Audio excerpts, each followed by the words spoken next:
O setor financeiro é um dos queridinhos do mercado, principalmente as ações de bancos, e praticamente faz parte de 99% das carteiras dos investidores. Nesse vídeo você vai comparar junto comigo os 4 maiores bancos da nossa bolsa, a B3. Você vai aprender de forma simples como escolher um bom banco para investir, e além disso eu vou mostrar para você qual deles está com melhores indicadores atualmente. Primeiramente é importante saber como que os bancos ganham dinheiro, mas eu tenho certeza que você já deve saber. O banco ganha dinheiro captando dinheiro do mercado ou dos clientes, emprestando a juros maiores. Essa diferença do dinheiro que ele captou e ele emprestou é o spread bancário. Para você ter uma ideia, o spread bancário brasileiro é um dos maiores do mundo, por isso que os bancos brasileiros são muito lucrativos. E nesse spread bancário é tirado os custos, impostos, as taxas e sobra o lucro do banco. Os bancos ganham com essa atividade principal de emprestar dinheiro, mas também ganham com serviços que eles oferecem, como maquininha de cartão de crédito,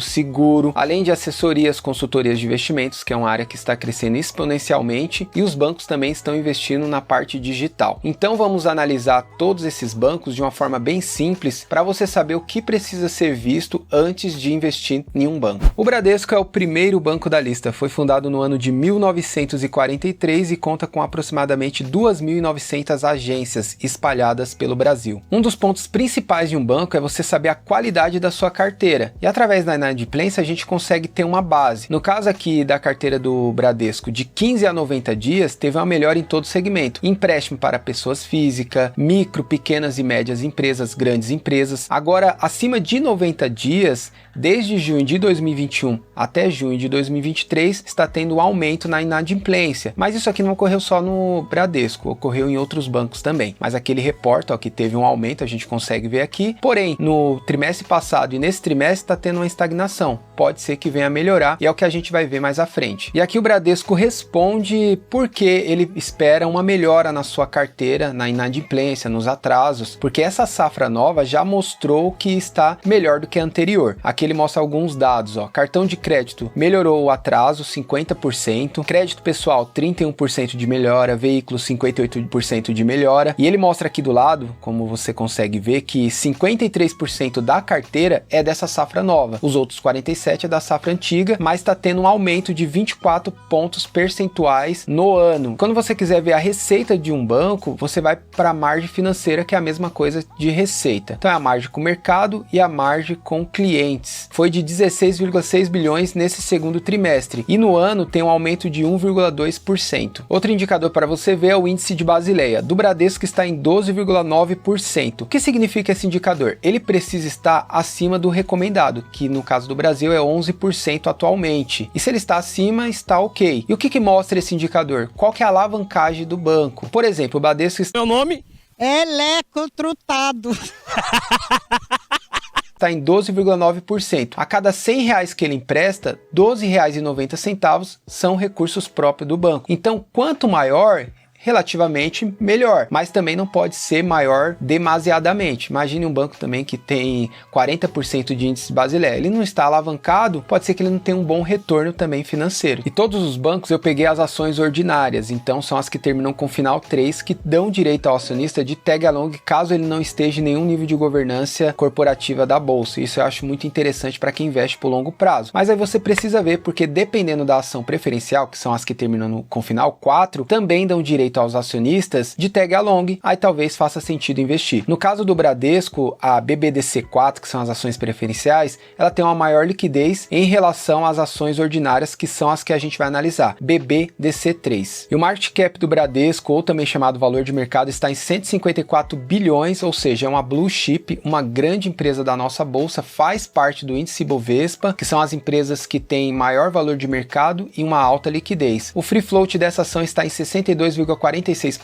mostrando que 62% das ações estão em livre circulação, isso é muito bom, e pela lei das SAs, todas as empresas precisam ter pelo menos 25% de free float. Tem algumas empresas, por causa da pandemia, teve um aval, estão negociando abaixo de 25% de free float, mas tende a todas passar pelo menos acima de 25%. E no caso aqui do Bradesco, está em 62%. Quanto maior o free float, melhor. isso aqui está excelente também para essa ação. A liquidez média diária das ações ordinárias do Bradesco, que são as que terminam com final 3, é de 140 milhões. É bem menor em relação às ações preferenciais, que passa da casa dos bilhões. Mas isso aqui para um pequeno investidor não muda nada, porque você consegue sair também caso você precise vender essa ação. O tag along está em 100%. E o que é tag along? Tag along é quando um controlador do banco quer passar parte dele para um outro controlador. Aí tem um valor acordado nessa transação. E você, como acionista das ações ordinárias, você também vai ter esse mesmo direito. Você pode passar para esse outro controlador as suas ações caso você queira vender nessa troca de controle e não esperar o mercado decidir qual valor que ele vai colocar, porque imagine que troca o controlador e o mercado não gosta, essa ação despenca 50%, você que não tem tag along você vai perder. Por isso eu acho interessante ter tag along. O dividend yield também é um excelente indicador para você analisar, seja para banco ou qualquer empresa de outro setor. E no caso aqui dos últimos 12 meses foi de 6,75%. Mas o interessante é você pegar a média. Como a gente consegue ver que o Bradesco ele oscila, alguns anos pagam mais, outros anos pagam menos. Mas na média, nos últimos 5 anos foi de 5,81%. Nesse gráfico você consegue ver a eficiência do banco em relação à receita líquida e o lucro líquido. Porque imagine um banco que a receita está subindo, mas o lucro não acompanha a receita. Então mostra uma ineficiência nessa operação. No caso do Bradesco, de 2016 até 2020, a receita caiu, mas o lucro se manteve consistente. De 2020 até 2022, porque 2023 não fechou ainda, conseguimos ver que a receita teve um aumento bem expressivo, mas o lucro não acompanhou e até caiu de 2021 para 2022, mostrando uma ineficiência nessa operação. Mas isso a gente consegue ver melhor em um indicador mais à frente que eu vou mostrar para você. E o indicador é o CAGR das receitas de 5 anos, como você vê aqui, que o Bradesco ele cresceu a receita, a gente viu mesmo que ele cresceu nos últimos 5 anos, e o crescimento composto foi de 14,46% ao ano. Já o lucro, o CAGR dos lucros dos últimos 5 anos, não cresceu e foi até negativo, e a gente conseguiu ver no gráfico anterior. E os indicadores que vão mostrar se um banco está barato ou não são os de valuation, no caso o preço sobre o lucro e o preço sobre o valor patrimonial. O preço sobre o lucro, que é o PL, precisa estar pelo menos abaixo de 10, já é um valor interessante. No caso do Bradesco está em 8,89 e o P sobre VP, preço sobre valor patrimonial, está em 0,87, também mostrando que o banco está barato em relação ao seu patrimônio, porque abaixo de 1 o banco está sendo negociado abaixo do seu valor patrimonial. E o preço atual das ações ordinárias do Bradesco BBDC3 está em R$ 13,54. Segundo a forma de Benjamin Graham, a ação está barata e o preço justo dela é R$ 23,13, com um upside de mais de 70%. Já pelo método de Décio Bazzi, que é o autor do livro Faça Fortuna com Ações, o preço teto da ação é de 18,26. Também está barata em relação a esse método, com um upside de 34,83%. O segundo é o Banco Santander. Foi fundado na Espanha no ano de 1857. Somente no ano de 1982 iniciou suas atividades no Brasil. Em relação à qualidade da carteira do Santander, teve uma melhora do 15 a 90, assim como o Bradesco, e teve uma piora em relação ao crédito à pessoa física acima de 90 dias. Mas a gente vê aqui que ela é mais linear em relação à do Bradesco, que vinha crescendo. Ela não, desde 2020 até 2023, não aumentou muito esse número de inadimplência. O Banco Santander tem um foco de chegar em 1 milhão de clientes até dezembro de 2023, e você vê que teve um crescimento de junho de 2021 até junho de 2023. Então a base de clientes do banco está crescendo. Esse é o ecossistema do Santander, bem grande, e recentemente ele comprou 100% da corretora Toro Investimento. Ele destaca aqui em questão do cross-sell, que quando o cliente ele tem o cartão de crédito e ele aciona o programa Esfera, que é do Santander, tem um ganho de 50% após a ativação. Isso é bem interessante também. E a receita do banco no segundo trimestre de 2023 foi de 13 bilhões 579 milhões e teve um aumento do primeiro trimestre para o segundo trimestre de 3,3%. O índice de Basileia do Santander está em 13,5%, então está acima do indicado, que é 11%. E o Santander tem 3 tipos de ações, sendo Sendo a mais líquida delas a SAMB 11, que são as units, que é uma junção das preferenciais e as ordinárias, mas as que a gente vai analisar aqui são as ordinárias, SAMB 3. O valor de mercado do Santander é de 103 bilhões, é uma large cap também. Free float 9,85, muito baixa para as ações ordinárias. Já para as ações units, o free float é maior, por isso que tem uma liquidez maior essas ações, e os acionistas preferem investir nelas. A liquidez média diária é baixa também para as ações ordinárias, e o TH long de 100%. O dividend yield médio do Santander dos últimos 5 anos foi de 8,54%. Assim como o Bradesco, o Santander também não foi muito eficiente nos últimos anos, principalmente pós-pandemia. 2021-2022 a receita foi constante e o lucro veio caindo. E agora em 2023 a receita subiu e o lucro continua caindo. Isso aqui é afetado na cotação do Santander e do Bradesco, por isso que elas estão sendo negociadas a preços mais baixos, porque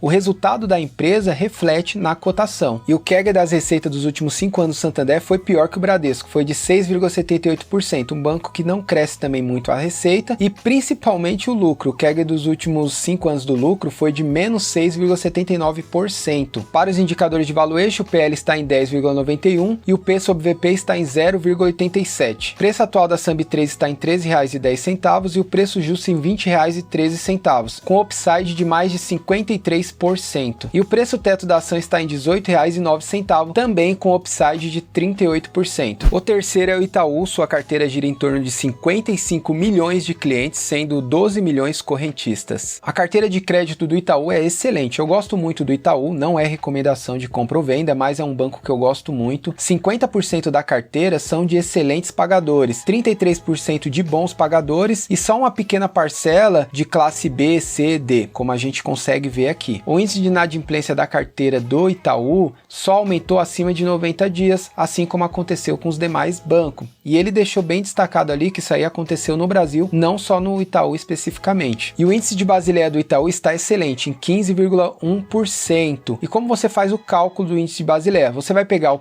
patrimônio de referência e dividir pelo RW total. Aí você vai ter um valor, você vai multiplicar por 100 para ter em porcentagem. E a margem financeira do Itaú está aproximadamente 26 bilhões, quase o dobro da do Santander. E o código da ação que a gente vai analisar do Itaú é ITUB3. O market cap do Itaú é de 250 bilhões de reais. Ele é o maior banco da América Latina hoje em dia. Free float também muito bom, 52,88% para as ações ordinárias. Está listado no nível 1 de governança, por isso que o TH long é só de 80%. Então, se o controle da empresa for passar para um outro controlador, o valor que foi acordado você só vai ter 80% caso você queira vender. A liquidez média diária é de 9,73 milhões. O dividend yield médio do Itaú nos últimos 5 anos foi de 6,63%, um pouco abaixo do que os outros bancos. E o CAGR das receitas dos últimos 5 anos do Itaú foi de 20,93%. Mais diferente dos outros bancos, ele também cresceu os lucros nesses últimos 5 anos e o CAGR foi de 4,85% em relação aos lucros. E o PL do banco está excelente, está em 7,32. Já o P sobre VP está em 1,29. O banco está sendo negociado acima do seu valor patrimonial. Isso é ruim? Não, é que o banco está apresentando bons resultados, então seus indicadores de valuation, consequentemente, vão ficar maior. Mas em relação ao preço justo, o banco está barato, porque o valor dele hoje é de R$ 23,58 e o preço justo está em R$ 36,35. O upside de 54,17%. Já em relação ao preço teto, a ação está um pouco cara, que o preço teto dela é de R$ 22,55. Por fim, temos o Banco do Brasil, que só de história tem mais de 2 séculos. De 2022 até 2023, o Banco do Brasil cresceu a sua base de cliente, como você consegue ver nesse gráfico. O índice de eficiência do Banco do Brasil foi muito bom também. De 2022 para cá, vem caindo. Então, quanto menor esse índice, melhor mostra que o banco está sendo mais eficiente e ele deu show nesse quesito também. O índice de Basileia do Banco do Brasil é maior do que os demais, está em 15,72%, mostrando que o banco não está tão alavancado. E a margem financeira do Banco do Brasil do segundo trimestre está próximo da do Itaú, em 22,9 bilhões aproximadamente. E os números do Banco do Brasil estão excelentes, conseguimos ver que desde 2021 até hoje, o banco vem crescendo muito. Só do primeiro trimestre para o segundo trimestre desse ano, o crescimento foi de 3%, e no acumulado de um ano foi de mais de 16%. Como o Banco do Brasil é listado no Novo Mercado, que é o mais alto nível de governança corporativa da Bolsa, só pode ter ações ordinárias, e as ações que a gente vai analisar é BBAS3. O market cap é de 137 bilhões, free float também excelente, 49,58%, uma boa liquidez, 462 milhões, e o tag along de 100%. O dividend yield médio dos últimos 5 anos do Banco do Brasil foi de 8,14%. E o interessante é que tanto o CAGR das receitas dos últimos 5 anos como o CAGR dos lucros cresceram praticamente igual, 16% aproximadamente. Como o Banco do Brasil é uma estatal, ele é negociado a múltiplos menores, como a gente consegue ver aqui que o PL dele é mais baixo do que os outros, 4,31, também mostrando que a ação está barata, então em menos de 5 anos você tem o retorno daquilo que você investiu, se esse banco continuar com esses mesmos indicadores. E o P sobre VP também baixo, 0,84, excelentes indicadores de valuation para o Banco do Brasil. E o preço atual do Banco do Brasil está em R$ 47,85 e o preço justo de R$ 119